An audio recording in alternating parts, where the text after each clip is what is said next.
Anche tu soffri di bruxismo? Oggi ti darò 3 consigli da seguire. Primo consiglio.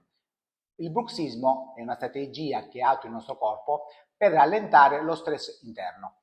Quindi evita tutto ciò che ti fa stressare, fai attività sportiva oppure dedichiti a qualcosa che ti distrae dallo stress.